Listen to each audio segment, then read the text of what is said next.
How many flips have you done? I'm right at 30. Wow, 30 3 years, flips yeah. in 3 years? Yeah. How was that first deal? Do you remember how much you made? Man, Were you scared through that oh, I process? cried. I cried. I cried. So that was my savings. How do you go about finding deals? Now you're 30 deals in. How do you find off-market leads and deals? Yeah, I made 6 figure flips. But I also, when I lose big. I think one of them, we lost $45,000 because I was like, yo, what the, you lost my money. How do you manage flip management or rehab management process from day one? I think that's the hardest part, right? Can you give a last advice? So my favorite advice is to either... Hey guys, welcome to the very first podcast episode on this channel. I'm super excited that you're here, but I'm equally stoked for the conversation that we're about to have and for the person joining me in on today's chat. We're going to be talking all things real estate investing, but specifically fix and flips. So if you're out there looking to get your first deal or you're done a handful of deals and looking to level up, I can promise you that this conversation was packed with value just for you. We'll cover topics from how to find off-market opportunities, but more importantly, how to underwrite the flips the right way. We'll look into different acquisition strategies and weigh the pros and cons of each. Talk about managing flips, hiring contractors, managing contractors, protecting profit margin whilst navigating the current market conditions. This promises to be so exciting. I'm super pumped. Know it will be fun. If you're a newbie or a scaling flipper, you should be excited as well. But with that said, without further ado, let's welcome our guest, Cristina. Hi everybody, my name is Cristina. I have a social media presence as CT Flips Houses on Instagram. Awesome. Thank you for being here. I appreciate you coming by. Before we jump into the numbers and start talking strategy and how you find flips and manage tons of flips at once, you mind taking us back to how it all started? What's your background? My background, so I have a MBA. I'm actually a 10th grade dropout, so I never even got a high school diploma. I tested in college level, so I did college level testing and went straight to college after I dropped out. I've done a little bit of everything: nightlife, worked for a GC. I also cleaned houses, did Airbnb, so a little bit of everything. Wow. So at what point you did an MBA, you graduated, started working corporate, and then at what point did you start that side hustle of real estate? So interesting enough, during COVID, and I think the Airbnb rush, right? Yeah, everybody was trying to get into Airbnb. So I got in when the market was really, really good. What I did first was I didn't really have a ton of money. So apartments in Houston were offering first month rent free. So I would sublease these apartments. I was furnishing them at Goodwill, buying a bunch of finishes from OfferUp, and I had a cab of like 3,500. I had my first month's free at these nice city lofts, studios, and I was cleaning them and renting them out. During that time in Houston, the market was open, so nothing was shut down, and I was making so much money. I was bringing home already 6 figures with just 3 Airbnbs. So, and I was cleaning them too. So I was double dipping. Yes, right. yes. And back then, you're getting 100%, maybe more on returns, because the market wasn't as saturated as it is now, and they didn't have all the government restrictions. So this was 2019. Wow. Remember, Houston was open, so people were traveling here. We didn't have all that mass rural clubs, bars, and what is it, the PPP? And the loan thing that lots of people did during COVID. Houston's what, the 5th largest city in the nation, so it sees a lot of traffic. Yeah. I didn't even know you were in the Airbnb game. Yeah. That's very interesting. So how did you, this is kind of like sideways to what our main conversation is, but how did you pivot when I know March 2020 came and the shutdown happened and Airbnb did that thing where they canceled all the reservations? How did you navigate that? I put in a long-term renter. Okay. So I pivoted, started to transition to long-term. So you subleased it back to a long-term. Yeah. Okay. Remember, government regulations weren't as strict, and those margins were because people were scared, right? Because they were afraid that the economy was shutting down, the world was going to end. Yeah. So people weren't really, if you bought in during the come up, right? So that I was grateful for that. And then I had someone reach out to me on Instagram. They saw that I was posting what I was making, what I was doing, and he does flips. He's been in the game. He's done over 1,000 flips. Hey, would you like to partner up with me At the time, I was in my MBA, so I was like, I don't want to learn flips. Doesn't sound interesting. Yeah. Very male-dominated, world. Right. So didn't sound interesting. Nothing about real estate interested me. Not even being a realtor. Like I don't want to show houses, things like that. I was already wrapping up on my last semester. So in my mind, I was set that I wanted to be in corporate America, executive assistant, maybe work for a VP, something like that, right? The traditional high level. route. Yeah, high level. So I got into a deal with him and he taught me everything A to Z. So that's what helped me get the knowledge, because not only did I work for somebody as a GC, I also partnered up with somebody. So he held my hand throughout the way. So that's what I think a lot of people don't get ahead, right? Because they try to learn things themselves. So I got that advantage. That's a really good nugget, especially with a business like flipping that's so hands-on. I tell people like your first deal is so critical because number one, real estate is so illiquid of an asset class. You don't want to put behind the 8 ball on your first deal. If you lose out on your first deal, it may take you a year or 2 years to even get back to break even, to even start going again. Now your morale is all shattered, right? So the best way to get started is always, especially with flipping, is always to find that experienced hand, bring the opportunity, because there are 3 things that make up a deal, right? The opportunity, the money, and the experience, right? As a newbie, you don't have the experience or the money a lot of times, right? So what you could bring to the table is the opportunity. So if you have an opportunity, you can bring to an experienced flipper and do a JV or, something of that nature. And you get to see the full thing up close without having the full risk of it just being your flip, right? So that's what you did on your first. How many of those deals did you do before you got comfortable? 10. Wow. I think you need to do it at least 10. But remember, I did 10 different type of strategies already, right? When I partnered up, he does mainly foreclosures at the auction. Okay. And I think everybody's used to the traditional buy from a wholesaler or a direct seller. So when I bought from the auction, it's a totally different ball game because you're dealing with no title insurance, no title policy, right? So you need to know how to underwrite the deal and clearing liens. So because of that, I'm like my own escrow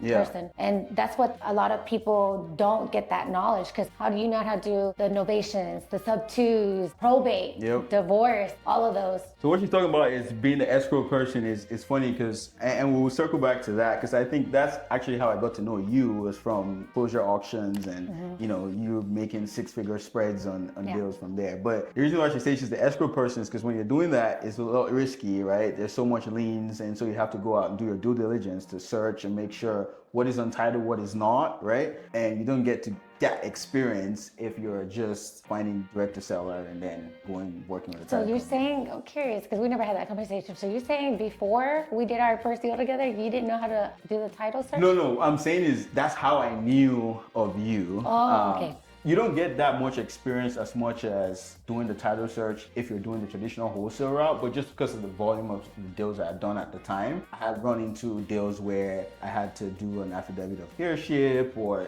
things like that. So just from time in the business, I get to find out, okay, sometimes when things come back in title, this is how you navigate it to get it cleared. Oh, okay, so you know how to do it. Yeah, because a lot of wholesalers, they can't close, they'll just give up. Yeah, exactly. You leave a lot on the table when you do that. How many flips have you done? I'm right at 30. Wow, 30 flips in 3 years? Yeah. Wow, that's a whole lot, right? That's huge. I know a lot of times when you're in it, people don't take a step back to see how much they've accomplished, but you know how big that is? Yeah. That's pretty. I know. Wow. And it's like crazy because I remember every address, all 30 addresses. Wow. So yeah. What's the most you've done at once? This is it right here. My 3rd year scaling, right? Opportunities are flowing in. You guys know the market is shifting, so it's good for buyers and investors. A lot of investors are sitting back, right? Because they're scared of the market. Yeah. A lot of investors have lost because they're used to the previous market where 30 days on the market, flying off the shelves. So a lot of opportunity right now. I'm getting deals for really, really, really good price because people are desperate. Sellers are desperate. Wholesalers are desperate. Everybody's desperate. Everybody, it all runs downhill. It's kind of like what's right here, the domino effect, right? Yeah. So,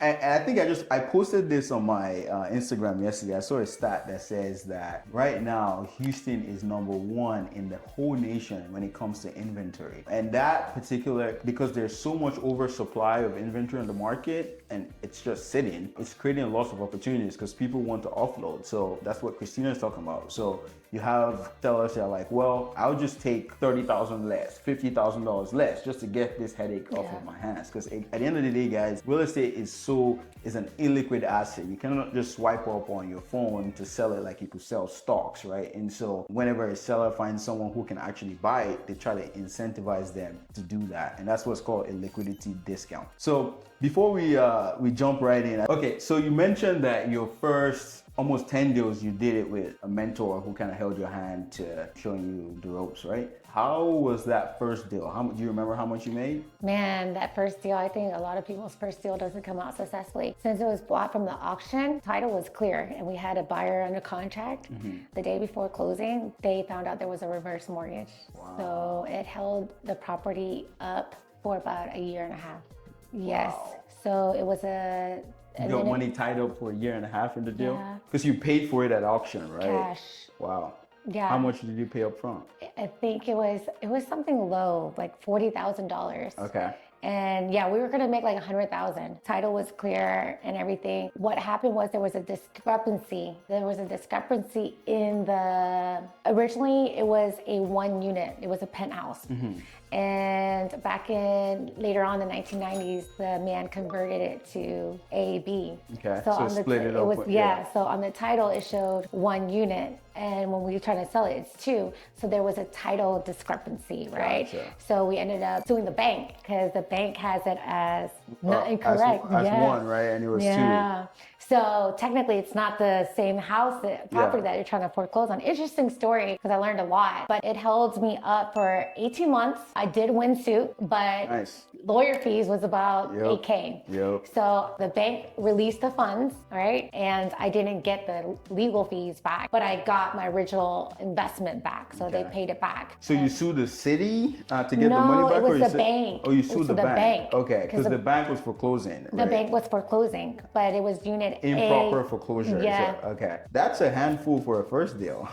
Yeah. Like to have a lawsuit, to have the discrepancies in the unit type and have it sit for 18 months, that's a lot for. Were you scared through that process? I cried for like a week. How did you fund that? The 40,000? So I had gotten a car accident, a really bad car accident that got totaled. A guy had ran a red light. So that was my savings. Wow. That was my savings. So you got to understand, you have your life savings, right? Yeah. And I was still doing the Airbnb, so it was cash flowing. But this is a big chunk of money. Like I don't know how about a lot of people, but I know that was a lot of money to me. 40,000 is a lot, yeah. Yeah, and then when it gets tied up, you don't know the game. So, you're thinking, I just lost money. And it took me 18 months. So now, when you go through lawsuits and stuff, because I've been to a couple now, you understand, hey, it's going to take a while. Your money is sitting. Because I've got one right now. It's 18 months. And that's why when we talk about lawsuits, like, I got 2 right now. And it's sad, but almost they say like that's when you know you're in business, when you start having, because that you're getting activity, right? We all don't want to go through lawsuits, but sometimes it's inevitable, and the only person that wins is attorneys.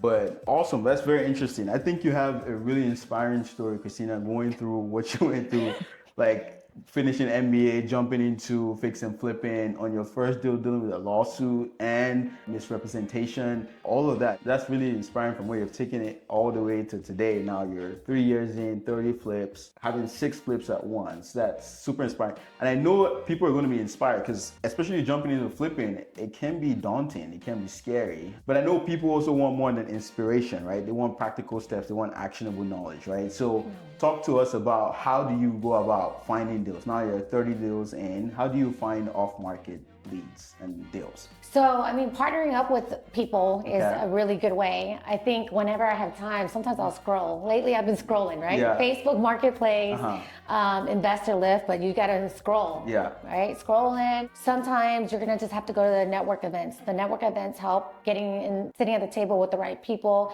getting your name out there, right? Because wholesalers want to build a buyer's list. So building relationships with them, that's super important because they want to know that your word's good, that you can close. When you build those right type of relationships, and you always get the opportunities presented to you first. Yeah. So that's interesting. So like, what's your obviously you're still doing that. You're heavy on networking. I think after this podcast, you have a networking event at 6 o'clock, right? So you're still heavy on it. But what was your schedule like with networking at the front end to generate leads? Paint a picture for set expectations for people watching. If you're willing to get started and your route is going out and searching and networking, the people route to generate opportunities, what do they have to do? Do they have to go to 10 networking Oh my events? God, I will tell you, last year I was going to 3, 4, whatever, high level events. I was going to any of the 3, 4 a month? educational class. Yeah, I was going 3, 4 every week for months. Oh, every week, wow. Yeah, there you have it. Tuesday, Wednesday, Thursday. And I would go to some random classes too. I would go to realtor classes, and I'm not even trying to be a realtor, but now I'm sitting with realtors. Yeah. Hey, you're a realtor? And I would play undercover boss. What do you do? And I leave when they do the breakdown of the room. Hey, I'm a flipper.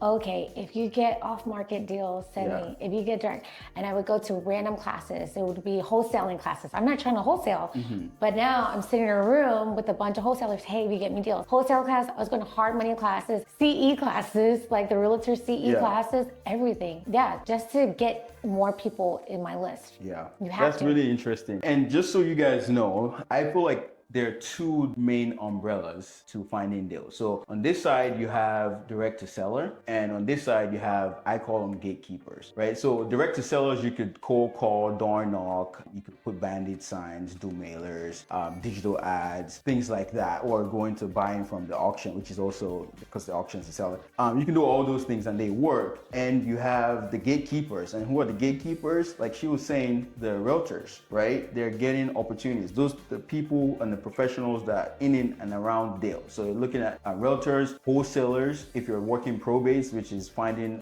buying properties from people who inherit, property from a loved one who just passed. Those oftentimes go through a probate attorney. So working with attorneys could get you deals as well. Even sometimes escrow officers, not as frequent, but it does it does come along. So those are the two buckets. So you ask yourself, like, what do you do? Is there a best one or the other? If you've made it this far, it tells me that you're getting some value out of this video. If you are, please do me a huge favor and hit that subscribe button.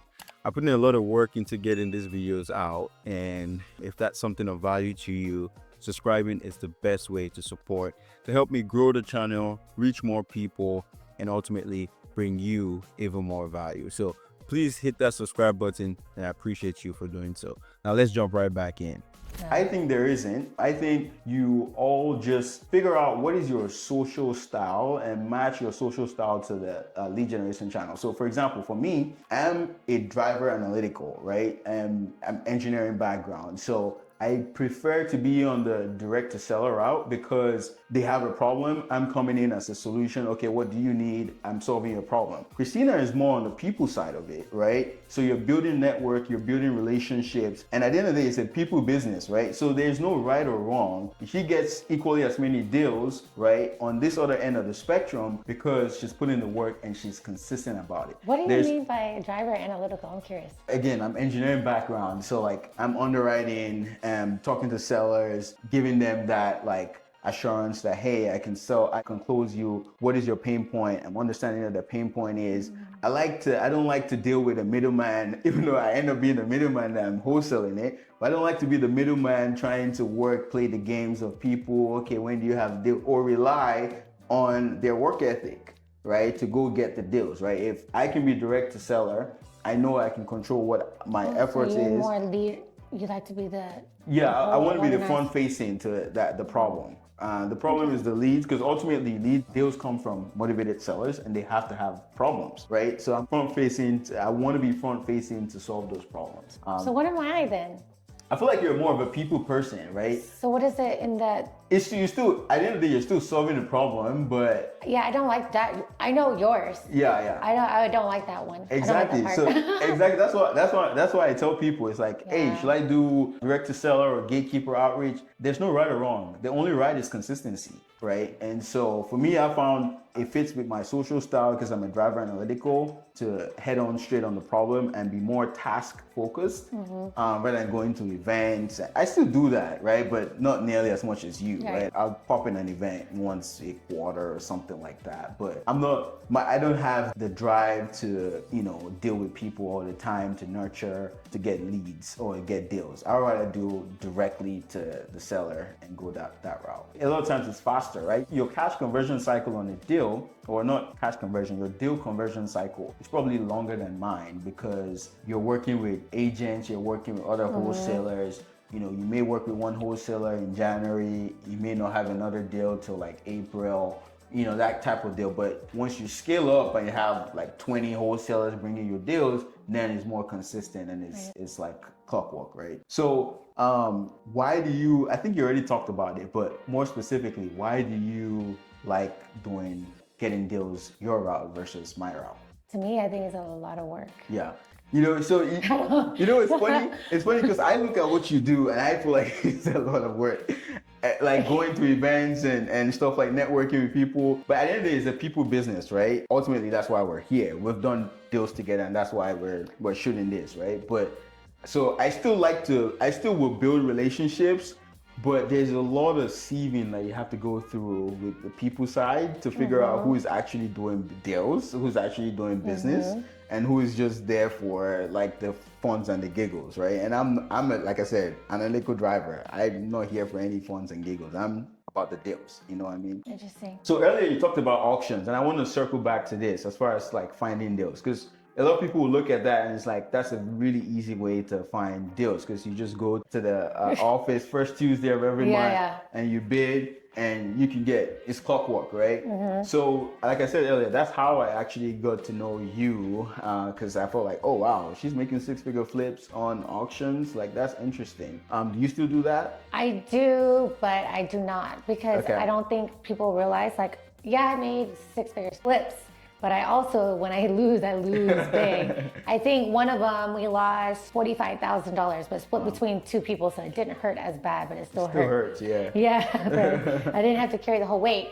But it was bought from the auction. There was a previous homeowner living in it. So that's a whole nother process. Yep. Eviction, right? So you're buying these properties sight unseen with tenants living in. So now that's another process, like evicting people, and it sucks, right? Longer cycle. Wait. I had to evict an 80-year-old lady, and then I had to deal with her, and she was finding every way to not move out, even though she knew the home was foreclosed. Then so the spread was there. We did a title search, but we did not know it had a liz pendant.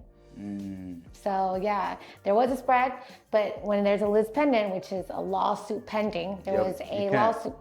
Temporary injunction. You can't do nothing. Can't do anything. So the property was held up. You can't do anything. Yep. So I had money that was tied up back and forth. There was a lawsuit between her and a wholesaler that assigned the deal. The wholesaler is saying it's his house. She's saying it's hers. Although I won the eviction, I evicted this lady and never ever really got the house because you can't do anything. Yeah. So that sucks. And from your experience in hindsight, right? If you were to pick one, would you rather just continue to buy from auction and have big wins and have some big losses here and there? Or would you rather just go the flip traditional route, buy from wholesalers, claim title, and make smaller checks, maybe 30, 40 grand, 50 grand per deal, but much lower chances of losing big? I mean, there's a risk in everything, right? Yep. I feel like it's less risk because you got the title insurance, and the title is supposed to protect you, right? Yep. When you're buying from the auction, there's no title insurance. So meaning if there's liens coming up or somebody's trying to claim ownership, that's the risky part. And then it all comes back to mindset, right? How much risk are you willing to take? At this point, I already went to the riskiest side of real estate. I started off basically on that side. So when I'm buying from wholesalers and doing some of these deals, I'm like, this is easy. This is easy. Like, you guys are scared of losing 10K. I've lost 40. Yeah. Although I don't want to lose money. Yeah. But once you get to the riskiest side of real estate, it's not, this stuff is easy peasy, right? I feel like if you got money to gamble, and I feel like it's not a good starter place for sure.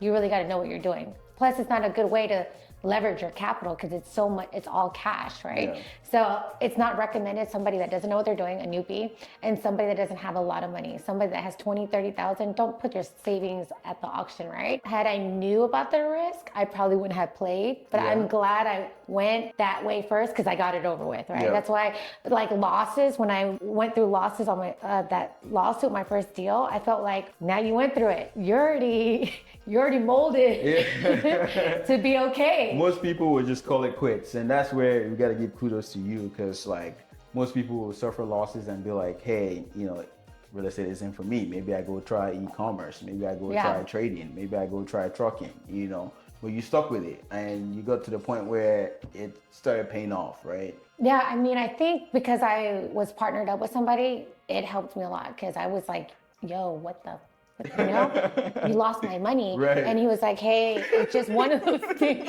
I was mad, but I can imagine, especially your life savings, like yeah. back is to the wall, yeah. Yeah, and I think everybody gets hyped, you know, watching social media and just, you know, hype from other people that don't actually tell you the truth. Yeah. There's risk, right? You see people making all this money. They don't ever talk about the risk that could happen, or you could lose money. So you just get kind of gaslight yourself. Oh my God, I'm gonna make all this money. I'm gonna be rich, blah, blah, blah. And yeah, the next deal, thank God I stuck around, but the next deal, I made $80,000 wholesale deal. So yeah, now. Oh, you bought it at an auction and just wholesale, you didn't even flip it? No, yeah. Wow. Yeah, as is. That's good. So yeah, we were buying these deals with deep spreads and wholesaling them, you know, to end buyer or another flipper. Yeah. And I was making 80, 100, 120 as is. So I didn't even understand rehabs till now, my third year. And people were like, how do you not know you've been flipping? Because we were doing easy rehabs. You were flipping as floor is, paint, that's it. Or as is, right? A little wholesale deal. So now I'm getting into deeper, harder deals, right? And I'm learning, and it's harder. And at one point, the deals weren't really coming in, so you had to buy the tougher deals, right, to make money. I mean, either you don't buy deals, and that's not going to be a way to flip. And now you have opportunity cost where you have more opportunities coming, so you get to hand select. Okay, these ones are deeper, much more probability for profit, higher profit. So you do those versus the harder, riskier ones. Right? I think that's why I want to buy all the deals, because I feel like I'm going to have FOMO, right? Right? Like if you don't buy now, by the time things turn around, all the flippers are going to be back in the game, and then there you go, the deals. Because I've never really seen an abundance of deals until like this fourth quarter right here. Yeah, well, a lot of times fourth quarter people slowing down, turning off marketing, and people are scared because of the current market conditions. Like I said, Houston's #1 in the nation's inventory. Everyone is sitting on the sidelines trying to see how this will play out. But if you're bold and you can get really good deals and keep it rolling. I think that the exit strategies, like you and I, how we have those buy and holds and rentals, right? Because at the end of the day, if they're not buying, they still need a place to live, right? So there you go, renting, right? Having exit strategies like owner financing. What else do we do? You could even do pad split. That's big too right now. Co-living, Co-living, Short-term rentals, mid-term rentals. A lot of people pivoted from short-term to mid-term rentals. I think a very important stat to know, like you mentioned, like if people, like right now, home affordability is at an all-time low. And if people can afford to buy, guess what? They're going to rent. And the average home ownership rate in the United States is usually around 50-55%. But every percentage drop in home ownership drives over 1 million people into the rental pool. So a real estate investor, if you have like a full repertoire, then you can win on the flips, and you can also win long term on the rentals if you buy them right and you buy them at discounts, because no one is buying right now. So. Just always having that strategy in place, because look, every flipper wants to make that 40,000, okay? 40,000, whatever their imaginary number is. Profit margin, and then they'll sit there and like, I need the money, right? And then next thing you know, your margins get tighter, you're sitting longer, and now that 40 became 20, and then 10, let's say it doesn't sell, that hard money eats you up, and you can't even burn method anymore, right? So I always tell people, you gotta timeline it right. Like one of my flips just now, I already did a cash out refi. I only had a fix and flip loan for 2 weeks.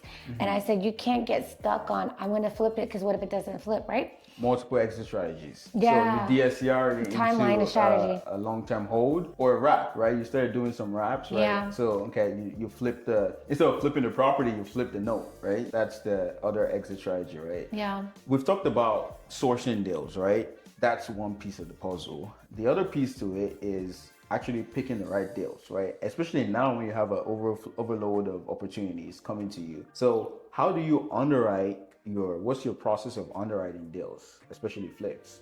So, like, what am I looking for? Yeah. Location. I think location is the number one thing next to Okay. numbers, having the spread and the numbers, right? So what numbers do you look for? I mean, it depends. If you got a really good location, I'm willing to do tight numbers, but I'm also a big risk taker, right? So, like, for instance, my Katie, I think I was the only crazy person that put an offer for the house. Wholesaler couldn't offload it. But it was unique because the hard money lender did say, hey, it's backed up against a commercial thing, commercial Apartment building or it was a commercial store. storage unit? Yeah, Oh, okay. It's a shutdown, but a shopping center. Okay, got it. The backyard. So she goes, the comps might be low and it might be a hard seller. And I said, well, I'm not planning to flip it, but it does have 50,000 of equity. But that doesn't mean anything. Just because it has 50,000 of equity, it might be a hard seller when somebody tries to buy. Since I'm doing a fix and flip loan, I saw value in the rental, right? Rental.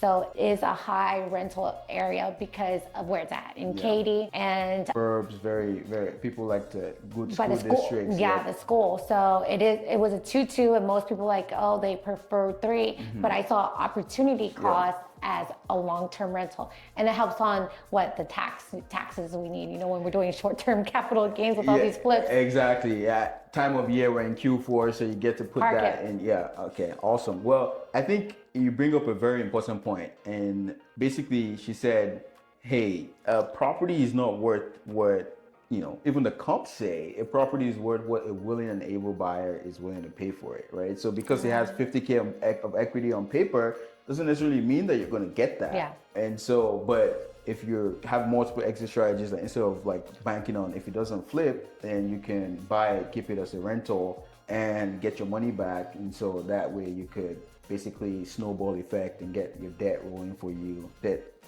inflation-induced debt destruction and things like that. So awesome. So as far as numbers specifically, right? I know you like location. Location is very important for you. But numbers, a lot of people talk about 70% rule. Do you follow that? Do you not follow that? How do you approach that? I feel like 70% rule is a really good guiding, right, safety net. Especially if you're newbie, I would go by the 70% rule, right? When the deals got harder, it's like, okay, your wholesaler does not want to forfeit his 20K assignment fee. So how can we make the numbers work? At this point, you're gonna have to figure out the rehab, right? So your material cost, your labor cost to make that 70% rule work. But no, I don't follow the 70% rule. Sometimes because we want the financing, right? And when you're leveraging so much money to scale, you kind of need the 70 because some of these lenders, they want it to hit the 70% rule, but no, I don't follow the 70% rule. Yeah, it's always very important to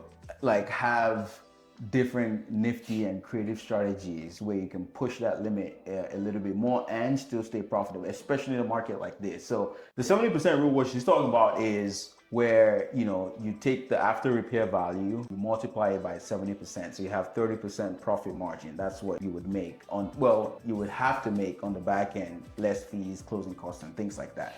So you take the after repair value, you multiply it by 0.7, which is 70%, and then subtract out your repair. So if it's going to take $20,000 to repair the house, you do the after repair value times 70% minus 20,000, and that's your offer. Like that's how much you should offer, right? Right. But on the deal we recently closed on, we just did a deal. It was 30 days on the market after we flipped it. We bought it at 70% of ARV, right? It was closer to 78, 80. 78%, you see, and we still made almost $50,000 in that deal, right? How we structured that deal, do you want to talk about how we structured it? No, I mean, you want to talk about the deal? So okay. You talk about it. Okay. So I found the deal. It came in through my CRM, PPC. I do a lot of PPC, pay-per-click marketing. So this deal came in, they were in foreclosure, actually deep in foreclosure. They hadn't made their mortgage payments in over 10 months. And so they're done the forbearance program. The bank had tried to work with them, and basically they're out of options. And so they were a veteran couple. So I went to the house, had a conversation with them. They said, hey, look, we're out of options, but we're trying to make $250,000. And that's bottom dollar. I said, okay, that's a little bit high because based on the numbers, I needed to be at It was supposed to be at 230 with the repairs. Yeah, 230 through 230 was the sweet spot. And so I actually didn't get the deal. I told him, well, that was 250 was actually going to be my best number. And it turns out I didn't get the deal on the front end. You remember? Yeah. And I told you, and they actually were working with a out-of-state wholesaler who was promising them 265. And I told them, hey, if you could get 265, go for it. And ultimately, I didn't bend to your rules. And that's one of the things with experience, right? It's like, you don't have to chase every deal. If it's not a deal, it's not a deal. Don't force it. And you establish that credibility with the seller. And I was like, hey, if you want a guaranteed closing, I would guarantee that you're out of this house and you have cash in hand by this date in less than 2 weeks, but at this price. But if you want to go prioritize higher price with people who may not be legit, I'll go for it. And so it turns out they went that option, and after 2 weeks they came back, said, oh, they're not credible, they try to bid us down on price. And I was like, well, now this is going to be my price. So I even bid them down another $5,000. And I told them, hey, that's probably why people don't want to do it, because the margins aren't there. But I can give you this. And sure enough, this time they're like, yes, let's do it. So how did I structure it? Instead of going out to get hard money, which when you get hard money, you have to pay what? That's already 10K you give away at min. 10K at minimum, depending on the price of the property. If it's, 250, The points, probably, underwriting fees. Underwriting fee, appraisal Closing fee, costs, things like surveys, all that kind of stuff, right? So you're going to give out about $10,000-$15,000 in just financing costs. But because they had an existing loan, it was already past due, but they had a great interest rate. It was like 4% interest rate. So we said, you know what? Keep the loan in play. You already ruined your credit, right? So they don't really care about the credit. They only cared about getting their money. So I said, keep the loan in play. We will come in, pay you out your equity portion, which their equity portion was about $30,000 because they owed about $220. So I said, we'll pay you out your equity portion, and then we'll leave the loan in play and we'll flip that at the table. So what that does, rearranging the structure, we didn't have to go out and get financing, right? Because financing was already in place in their name. We took over the property subject to the existing loan, paid them that $30,000 equity, and only had to worry about funding the rehab. And we funded the rehab. It was about $35,000 in rehab. And we ended up selling the property. We listed it for $389. Ended up selling it for $369. We probably could have gotten $379 if we That's tried a really to interesting deal, because one, it was already over 70%, Yep. right? And then not to mention we're buying it sub 2 with the liens. And thirdly is we went over budget. So that made that super risky deal. Right. And that 70% is always kind of like law, right? But or a rule, a safety net. But I tell people, if you're gonna always follow it, you're never gonna get You're gonna miss out on deals, especially you. But as a newbie, like she said earlier, I would absolutely recommend you stick to that on your very first deal, because you want that extra margin of safety. Things will go wrong, your inexperience will cost you, and it's normal. But having that margin of safety will allow you to still be profitable and live to fight another day and get those bigger checks later. We pushed the over 70% rule. Like you said, we purchased at 78% or something like that, and still made $50,000 on the deal. In like what, 2.5 months, something like that. There you have it, guys. Underwriting is an art. You have to, as a newbie, yes, stick to the 70% rule, but get creative with having different acquisition strategies, like subject to creative finance. You didn't mention that we almost got foreclosed on. I think that was crazy. Yep, because again, the note, they hadn't paid their note for over what, 10, 11 months? It hit like, I think 14 months. Yep. So yeah, we were getting foreclosed on in like 2 weeks. Yep. So that's very important. Not only numbers, but strategy, right? Strategy, paying attention to the liens and stuff like that. Because if you don't know how to underwrite, you don't have to pay attention to liens, you wouldn't know the strategy. So how did you stop the foreclosure now that you bring it up? Can't tell everybody everything. Can't tell everybody everything. Okay, just give us a high level. So negotiating with the lender. We can't tell all the secrets. Not yet. So call the lender, let them know your intent. You may have a purchase agreement, maybe you have a fake purchase agreement. I'm not advertising that you do that, but these are strategies that you could do to try to kick the can down the road, or reinstate, which you don't want to do because it could be leveraging.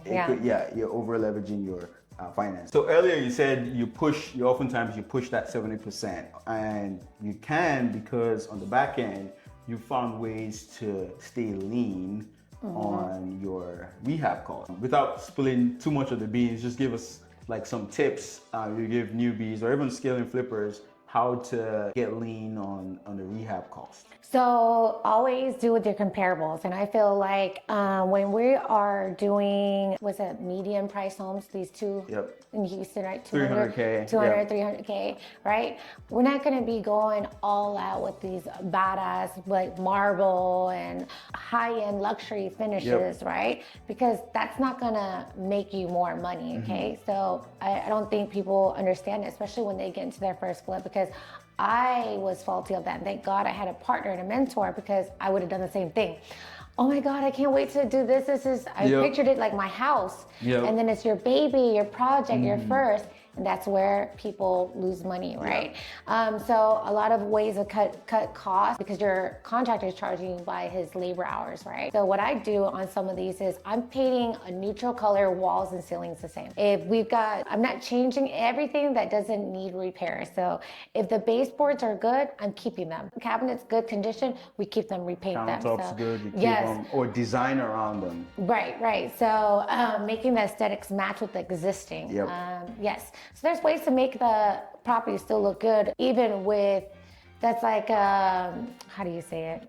I tell people like it's like a girl putting on makeup and it just brings her back to life, right? Enhances it. So I think that a lot of people get into their emotions. That's the thing where you get caught up, especially right now in today's market that we're closing on. And I can speak about it too. I've got the nicest rehab, okay? It's still sat 70 days. So why did I get the nicest rehab out of everybody and I didn't get? You didn't move quick. Yeah. So had I spent 10K instead of 15K, would I got the same results? Right? So it's just, in today's market, I feel like that with the median price home, they want affordability, right? And a lot of people can't even get into a loan.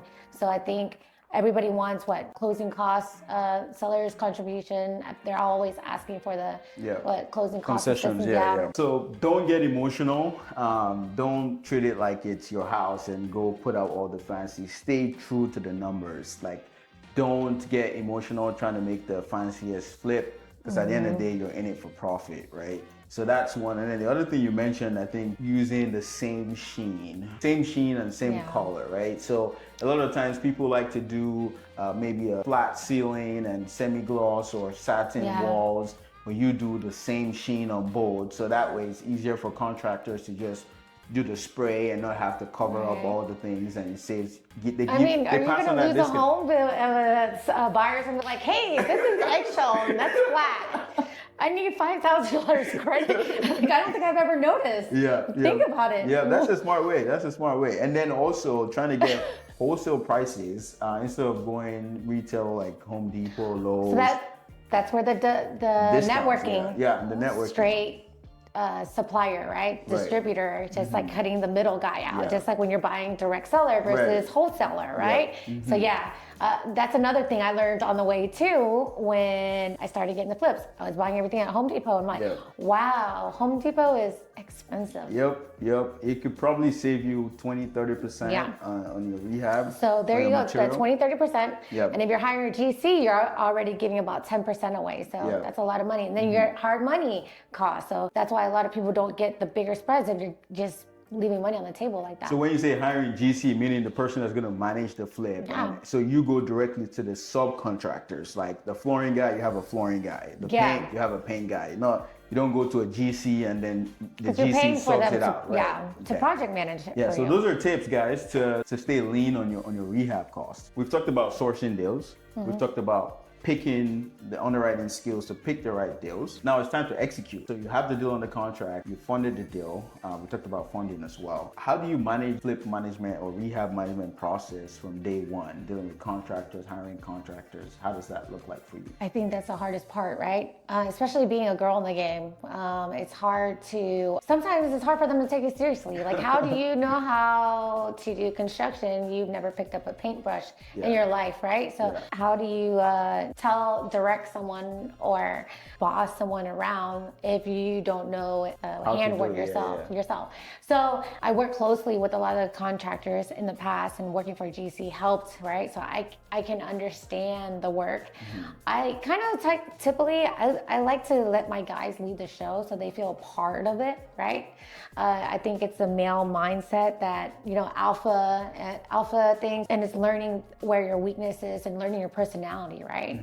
And me, I try not to go on there and boss, because micromanage them. Yeah, so I give them a lot of freedom, but I give them a part of it. Hey, so what do you think, right? I'm always like, what do you think? Can you show me, right? Instead of, I need this done, we need this. Well, what do you think about it? And then they feel a part of the process. And I think as a man that's an alpha in a dominant, whatever, having a woman boss them around or whatever, they might feel, I don't know what's the correct word to put there, but. I get what you mean. You know where, right? They may not feel like, it may hit at their ego. Yes, there basically, we go. If there's a female bossing them around and things like that. So, but that, I think what you're speaking of specifically is more so even outside of male female. I think it's more has to do with leadership skills, right? Right.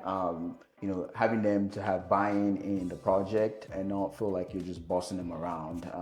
I think it makes them feel like they're partners in the whole process, and they want to put the best product out. Right? And I think that's a lot of things just in business in general, right? Nobody wants to feel like they're the little guy. I want to make sure that everybody is equal, important role, right? I'm not more than you, we're all equal, right? So you're putting the work, because you're putting the work, we are able to close deals successfully, because I can underwrite a deal, I can bring a deal, and we all getting a piece of the pie, right?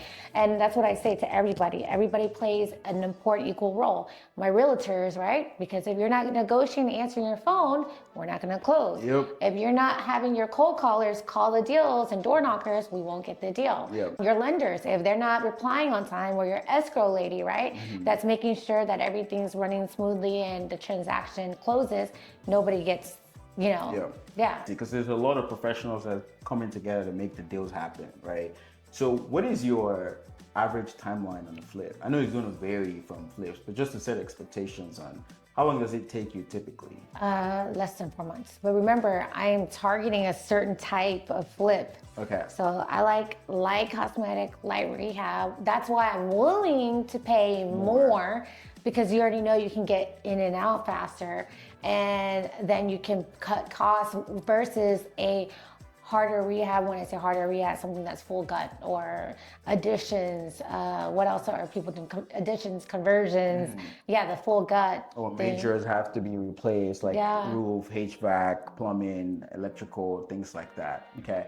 So I know in business, like in the world of business, there's always a trade-off, right? So what's your trade-off when you're talking about flipping, right? So you have the three main variables everyone in business would teach us is, time, cost, and quality, right? I already know what your priority is, but I wanted you to tell the watchers and listeners, do you value time and cost more than quality? Obviously, we all want to have all of them. We all want to have the flip done, the best flip, in the cheapest amount of cost and the fastest time, but we cannot all have all three. One has to give. Which one do you usually are more willing to trade off? I think quality. But I also have this in my mindset, right? Like, it's like, we're not flipping $500,000 homes, right? Right? So it's a different strategy when you're in that ballpark. Luxury homes.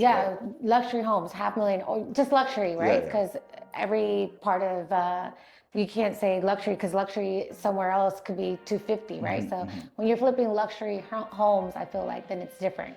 I feel like we're doing just average homes. So the design and the quality, and I'm not saying we're getting not good quality work, but not super intricate designs and stuff, like things like this, right? Would say more luxury, right? So get your very basic remodel, but still nice, right? So if I was to answer that question for you, just because I know we've done a couple deals together, I think the number one thing you prioritize is time. You like to get you would rather pay, because I know in the Heron deal, you basically hired two crews to basically get it done half the time, right? Because so you prioritize. If I was to rank it, I think you prioritize time number one, and then I think you prioritize cost, and then quality last, like you said. So I just noticed that when you get into these flips, okay, especially when you get in these homes we're getting over 2,000 square foot, that's considered a big home. Yeah. If you got a two-man mom and pop crew, okay, two-man, son and pop and son crew, right? It's gonna take them way longer, right? They may give you a cheaper price, but are you really, I learned this, am I really saving money? Right. Because now that job is taking 6 weeks versus a guy with 4, it's supposed to take 3. 3 weeks. So I've timelined it and everything, and I'm like, you're not really saving money, because if you're pulling hard money, or still even no hard money, the taxes, the HOA fees, all that's adding up, and then you're racing against the market too. So are you really saving money? Yeah. That extra 3 weeks could be 3 weeks time on the market, and that extra 3 weeks could also be 3 weeks that maybe another buyer who could have been your buyer because you weren't fast enough to get on the market has bought another property down the street. So it's a balancing scale, especially in a market like this. I think time is important, but when things are flying off the shelf, then you readjust, right? When things are flying off the shelf like 2021, 2022, when interest rates money was so cheap at 2%, then it makes sense to get with the smaller crews who will take longer but give you cheaper pricing, because you're not really losing out on time and cost, because it's gonna sell quick on the back end. So you're still maybe in 4-month flip, but now because flips is 2 segments. The first segment is the rehab, the second segment is the marketing, right? In a market where it's a seller's market where things are flying off the shelf, that will be smaller. Maybe it could be like a month, 30 days on the market, things like that. But now we're in a market, it's a buyer's market. So now that's longer. So now you don't want to have your front end rehab take time, because that's what you control. So you can pay more, get it done quicker. So that way it kind of equalizes the longer time that it's taken to market. Definitely do not want, you can't do 5 guys on a 1,500 square foot house. It gets too crowded. You're working over each other.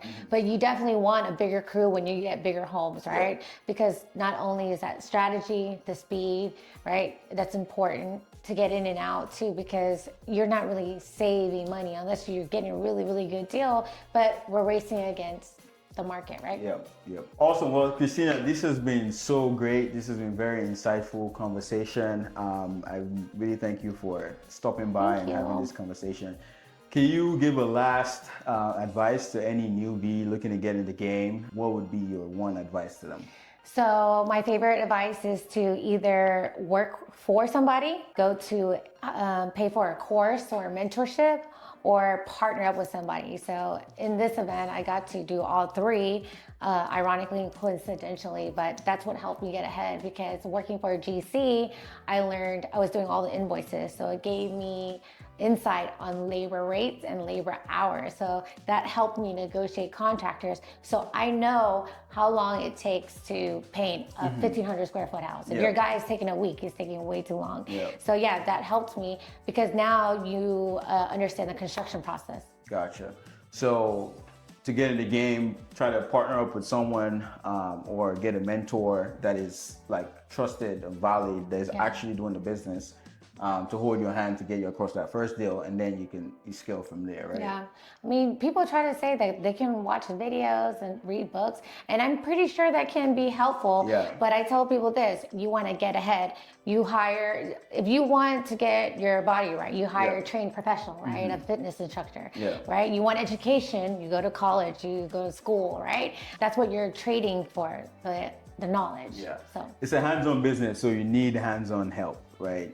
Lots of moving parts. So how can people reach you? What's the best way to get in contact with you? So my only active social profile right now is Instagram. Okay. And that's where you guys can reach me. What is your Instagram? Oh, CT Flips Houses. Awesome. So what's next for Cristina? I know you're doing a lot right now, have 6 flips going. I think you're maybe going on HGTV soon. What's on the horizon for you? So right now the flipping is very exhausting. It's challenging. It's something different every day, which I love, because I'm ADHD. So I like constant change, right? Yeah. Before I was working for corporate, so it was always the same. Mondays do this, and it got repetitive and it got really boring. Yeah. So with real estate, every day is something different. Your schedule fluctuates by the second, right? It's challenging, but it's also super rewarding. So right now, with the flips being a little bit too much, I am holding a lot of my properties, right? And like many gurus will tell you, that's the real way to wealth, right? Yep. It's taking the appreciation and that tax benefits, Yep. not just constantly flipping, Yep. because you know, you need eventually something that's going to cash flow Yeah. long term in your retirement plan. So I've been doing the Burr method on a lot of these. So that's where I'm at. Keep the flips for like play money. Yeah. Have the long term portfolio. Yeah. Awesome. Well, I'm super excited for you. I'm sure that whatever you put your mind towards achieving in the next couple of years, I'm sure you'd knock that out. So again, thank you so much for coming by. Thank you.